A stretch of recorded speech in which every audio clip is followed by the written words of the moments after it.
je voudrais basculer sur l'idée de profilage pour les joueurs de rugby. Je sais que c'est un sujet qui te tient à cœur. Donc, parle-moi un petit peu de ton approche du profilage de joueurs de rugby, d'un point de vue du mouvement, musculaire, énergétique. Comment est-ce que tu fais ça aujourd'hui dans le rugby pro? Alors aujourd'hui, et encore une fois, de tout ce que je dis, moi je dis pas qu'on a raison. Chacun fait comme il veut et il y a des personnes qui font complètement différemment et qui nous ont battus et qui nous battront et qui ont de bons résultats. Mais moi je pense profondément qu'il faut tenter de cibler très fortement les contenus d'entraînement qu'on propose. Le, on a beaucoup de possibilités d'entraîner les joueurs sur beaucoup de différents secteurs. Et c'est vrai que euh, chez nous, on a beaucoup de mouvements d'entraînement qui sont monitorés, qui après sont remis dans un résumé par joueur. En tout, il y a plus d'une trentaine d'indicateurs, Mhm. mais il n'y a pas 30 séances de test. En fait, c'est régulièrement des séances d'entraînement, de musculation, où les données sont prises à l'intérieur. Par exemple, si pour la musculation, ça pourrait être les quatre axes de vos lifts, un coucher, un tirage, traction, un militaire. Mhm. Et on va essayer de trouver des quatre catégories de performance. Une personne qui est forte, ça peut être en relation à son poids de corps, ça peut être en relation à les autres lifts.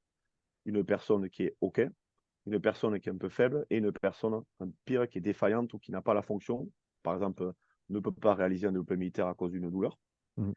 Et du coup, en fonction des résultats que l'on va trouver, on va impacter différemment les joueurs. Une personne qui va être verte va suivre le programme d'entraînement. Une personne qui va être juste OK va peut-être avoir 20% de volume en plus sur le mouvement qui est un peu problématique. Une personne en rouge va avoir une mini-séance en plus sur le mouvement problématique. Et une personne qui est plutôt défaillante va devoir aller voir le staff médical. Et peut-être, si on ne peut plus faire de militaire, on va changer l'exercice en gardant la pattern Mhm. pour essayer de revenir sur l'exercice que l'on veut dans plusieurs mois. Mhm. Euh, on a beaucoup de testing fait donc, sur les voies de muscu de base. On a beaucoup de testing sur les plateformes de force Mhm. qui nous permettent de tester tout ce qui est épaules, mollets, ischio de manière très approfondie. On a des capteurs aussi où on peut pousser à l'intérieur. Euh, donc on a beaucoup de différents exercices. On a sur l'énergétique quelques petites méthodes que toi tu utilises beaucoup, que nous on a utilisé sur très peu de joueurs, mais on a un test physique classique. On a la possibilité de faire ce test physique avec le VO2 Master, puisqu'on l'a au club aussi, Mhm. avec ses avantages et ses limites. On a également la possibilité de faire des tests de lactate qu'on a fait uniquement sur vélo aujourd'hui. Il y a des petits questionnements qu'on se pose de l'adapter en course pour tenter en fait de trouver des zones d'entraînement. Mhm. Euh, j'ai même un petit peu en tête sur certains joueurs, cette année sera très peu, de faire un test lactate en courant incrémental, comme une espèce de tube 2. Tube 2, c'est 3 minutes, mais on va sans aller à fond, euh, faire quelques paliers et puis dans l'année le refaire plusieurs fois pour essayer de détecter est-ce que la personne s'est adaptée ou au contraire est-ce qu'on est peut-être sur une personne qui utilise différemment ses lactates, ce qui en conditions standardisées pourrait nous amener à penser que vu qu'on essaie d'entraîner nos joueurs pour repousser un peu nos seuils, si nos seuils repassent de l'autre côté, peut-être qu'on a des joueurs qui sont un petit peu fatigués ou en surentraînement. Mhm. Euh, parce je trouve qu'on a beaucoup de difficultés à détecter le surentraînement, euh, qui est parfois psychologique, parce que jouer des matchs de haut niveau de manière répétée en grand nombre sur une saison, mentalement, c'est usant. Euh, et parfois physique, et physique, on a oui, les mouvements de puissance que l'on peut avoir, les sauts. Il y a beaucoup de testing qui existent, mais qui ne sont pas faciles à réaliser. J'ai déjà réalisé dans le passé, qui ne sont pas faciles à analyser, honnêtement. Et je pense que des tests sous-maximaux, je vais dire pas énergétiques, mais métaboliques, pourraient nous amener des réponses plus directes et plus faciles à interpréter, et qui pourraient même nous amener directement vers où on peut travailler. Mhm. Donc pour synthétiser un peu le profilage, moi je pense qu'il est important d'arriver dans sa structure à pouvoir profiler différentes qualités, que ce soit la musculation, la puissance, le sprint, l'énergétique. Nous, on a quelque chose qui s'appelle le robuste, c'est tous les muscles liés à la protection du joueur, donc les cervicales, le disque jambier, le mollet, les adducteurs. Et que si on arrive à pouvoir monitorer cet ensemble, il faut arriver à y mettre des critères à l'intérieur. Mmh. Et les critères à l'intérieur doivent être une porte d'entrée pour pouvoir proposer aux joueurs un programme individualisé qui va tenter de rééquilibrer les différences gauche-droite, qui va tenter de rééquilibrer une performance par rapport au poids du corps. Chose qu'on ne fait pas aujourd'hui, qui pourrait aussi être un screening de sprint en course à pied, comme peuvent le faire des Mendy Gouchia ou autres. C'est pas encore chez nous, mais c'est dans les cartons. Où le but, ça va être pour moi d'avoir 60% de notre entraînement qui est commun et d'avoir 40% d'entraînement qui est totalement individualisé, avec donc des joueurs qui parfois chez nous ne font 40% à séance, c'est assez différent. Et le plus difficile dans tout ça, c'est une fois que tu es arrivé à évaluer tous ces items, on va essayer de les faire dans la précédente. Le plus difficile, c'est d'arriver à les réévaluer périodiquement dans la saison. Mmh. Et c'est là où il faut tenter d'avoir dans son entraînement peut-être un IMTP en warm-up, peut-être en exo bis, une contraction isométrique de mollet plusieurs fois dans la saison. Et si on arrive à monitorer ce type de choses, soit on va détecter des variations qui sont arrivées que les joueurs ont subies par rapport au match, qui vont nous amener à réorienter nos contenus, soit au contraire, on est sur des progressions de personnes qu'on avait ciblées, à qui on avait proposé des contenus individuels avec souvent plus de volume ou plus d'intensité. Ou le dernier cas qui est plus problématique, c'est des personnes qu'on a ciblées, à qui on a proposé de l'entraînement, mais qui n'a pas progressé par rapport à nos attentes. Et ça Mmh. peut nous amener, surtout, nous les entraîneurs, à faire un reviewing de qu'est-ce qu'on a proposé. Mmh. Celui-ci, on l'oublie beaucoup parce qu'on est souvent en train de dire c'est la faute au joueur, c'est un feignant, c'est pas ça. Mais je pense qu'en grande partie, quand un programme est bien cadré et qu'il est appliqué, 80% du temps, on tombe dans les clous des progressions qu'on espère. Et ce reviewing, il est assez difficile, mais je pense qu'il est rationnel avec les testings. Ah, c'est un très bon point. Ça me rappelle quand je bossais encore en amateur, en prépa physique. Rugby, c'était toujours la question de quand on mettait quelque chose en place, comme tu l'as dit, ça marche pour la majorité des gens, la majorité du temps. Mais est-ce qu'on peut trouver pourquoi ça a pas marché pour un tel? Pourquoi est-ce que ça a moins bien marché pour lui ou pour elle? Et ça, c'est toujours des questionnements. Ben, en tant que préparateur physique, il faut se poser la question et à mon avis, il faut prendre responsabilité d'abord et se dire: «Est-ce que moi, j'aurais pu faire quelque chose de mieux ou est-ce que moi, j'ai fait quelque chose de faux dans ma planification?» Après, bien sûr, hein, ça va dans les comme tu as dit, hein, il y a plusieurs parties impliquées. Il y a ce que toi, tu as imaginé, ce que tu as mis en place, ton hypothèse, on va dire, d'entraînement qui va ensuite être vérifiée ou pas par le joueur, qui l'a effectué ou pas, comme tu l'as dit aussi, parce que c'est possible que pas tout ait été fait, dans les cordes, qu'ils aient pas respecté les intensités, qu'ils aient pas fait le volume ou l'intensité nécessaire. Donc ça, c'est toutes des choses, des questions à se poser et comme tu l'as dit, le fait d'avoir des datas, que tu as collectées dans un cadre, raisonnable, hein, on y revient, c'est, avoir les bons tests et les utiliser pour les bonnes raisons, ça peut te permettre ensuite de tirer des conclusions et peut-être de faire mieux la prochaine fois. Tu vois, je vais te faire un peu de pub, hein, pour m'envoyer un t-shirt, mais si on parle de l'énergétique, le, est-ce que, est-ce qu'on est obligé de faire un testing lactate, VO2? Mais pas forcément. Mais si on veut aller plus loin, si on veut cibler les zones auxquelles on veut travailler, et si on veut espérer des progrès plus importants, oui, il faut passer, je pense, par une évaluation beaucoup plus poussée de chaque joueur sur Mmh. leur système énergétique. Et ça passe par différents testings, euh, puisque on a pu enfin, j'ai pu regarder la formation, on l'a payé, on l'a prise pour chez nous, comme ça tout le staff et le CDF a pu la consulter. Mmh. Euh, je sais que tu as la formation sur le lactate. Nous, on l'a fait à quelques joueurs, on va l'utiliser cette année sur quelques joueurs un peu dits lourds, euh, parce que je ne remplace pas la haute intensité par la zone 2. Je vais dire zone 2 pour rester dans les termes un peu que tout le monde parle. C'est juste que sur certains joueurs, on a certains qui ont une grosse masse. Ils sortent très rapidement de cette zone 2 et ils ont une très faible utilisation de leur acide gras. L'oxydation est faible. Et je pense que c'est pour ça parfois qu'on a des joueurs qui sont, on va dire, gras, qu'on entraîne énormément et qui en fait sont des joueurs qui ont besoin énormément de sucre pour fonctionner.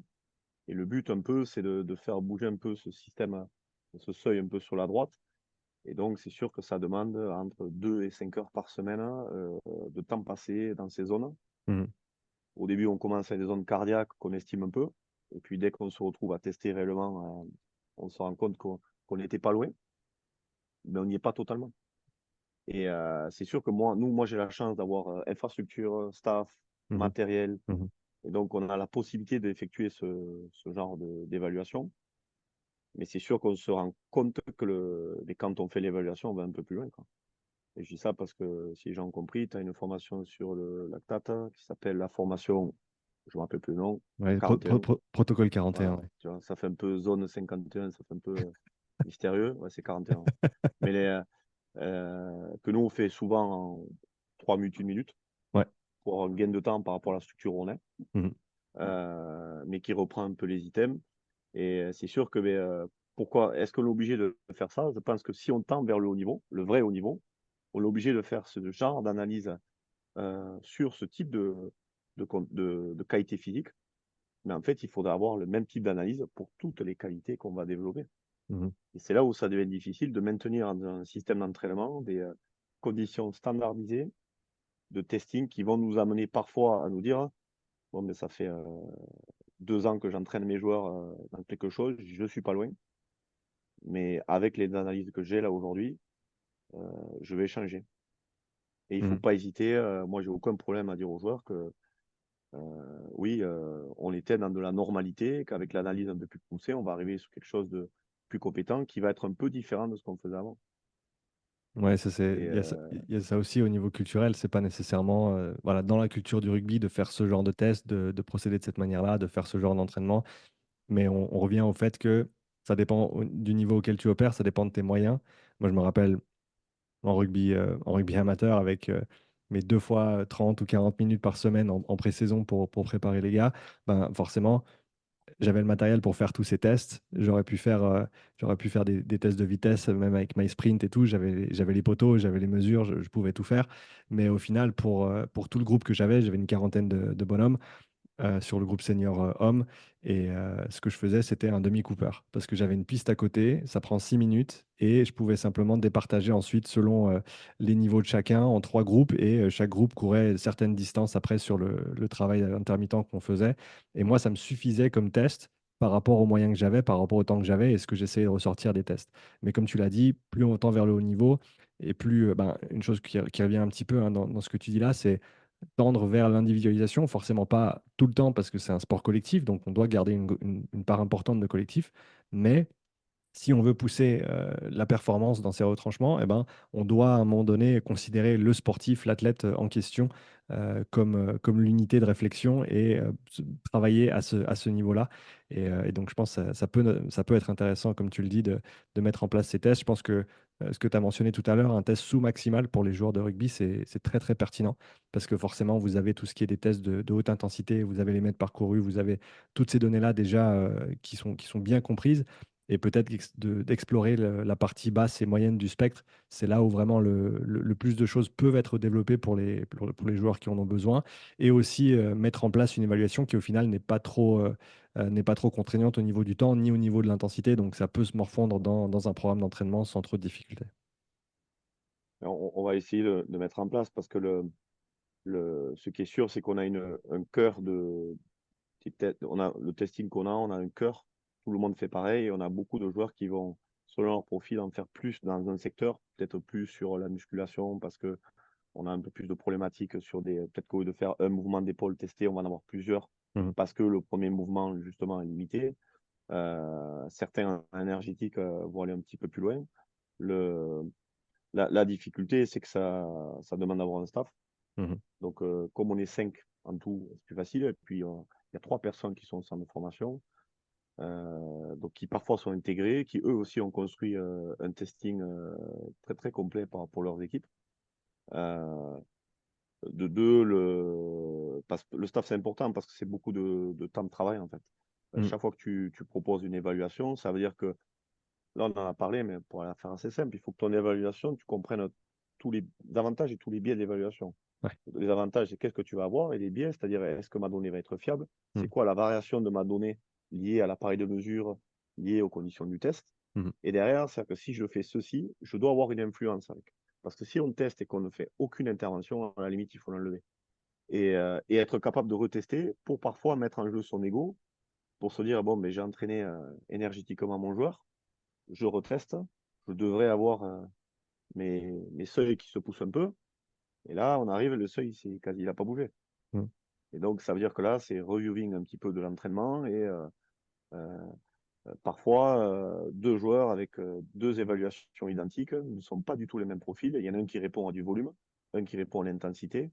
Et si on fait le même programme d'entraînement, on va se retrouver avec un qui va beaucoup plus progresser que l'autre. Mmh. Donc, je pense que c'est très utile pour arriver à faire ceci. J'espère que nous, enfin, j'espère non, mais j'ai le souhait, parce qu'on va reprendre la semaine prochaine, que cette année, on aille encore un petit peu plus loin là-dessus. Et le but de tout ça, c'est pas de tester le maximum de protocoles, c'est pas de se griser de moi, je mets un masque VO2, je mets pas un masque VO2. Moi, le but, c'est les joueurs. C'est les joueurs. C'est pour ça que tous ne le feront pas. C'est pour ça que certains demandent une attention plus particulière sur certains points.